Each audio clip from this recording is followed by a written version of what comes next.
Hi knitters, this is Mindy of Minuet Knit, and today I'm going to show you how to seam up a blanket that is knit in garter stitch.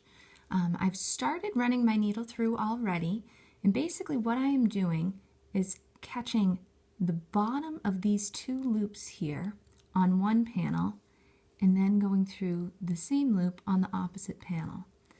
And then I come back, do the same thing again, catch a loop, and now I will pull this through. I find it's easier to do several stitches at once as opposed to pulling the yarn through every single one. It's a little more tedious that way. It takes time. I have a lot of length here. These panels are probably about 50 inches long, so it's just easier to keep them all close.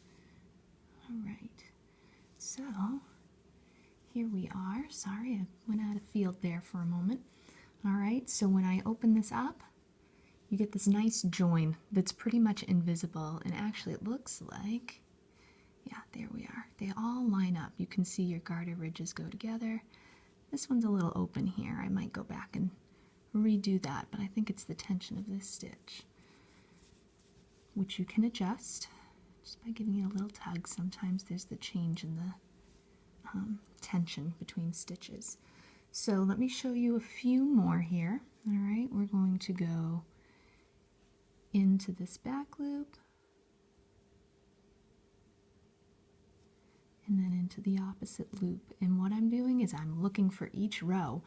The way that this blanket was knit, I had the knitters knit their colored panels and the gray panels to match so that they go together nice and easy. There's no question of, am I going to have enough stitches to work with, or rows. So just a few more for you. Go through, and here I am. Now I'm pulling them through just so you can see what's happening. There's a lot of length here to pull through. If you want to do like I did in the beginning, you can easily go back and forth like this without taking the stitches, pulling through the stitches. It makes it much more efficient in my mind.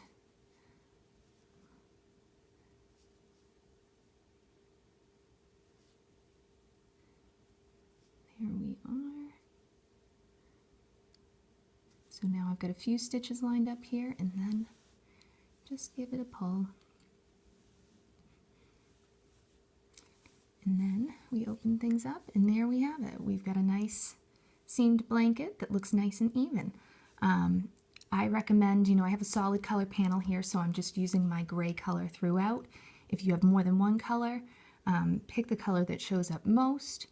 If you're really worried, if you have colored blocks next to each other, you could use one of the two colors and you could change each block. But thanks to the way this is designed, it's just going to continue straight on through. All right, so happy knitting and enjoy seaming your project.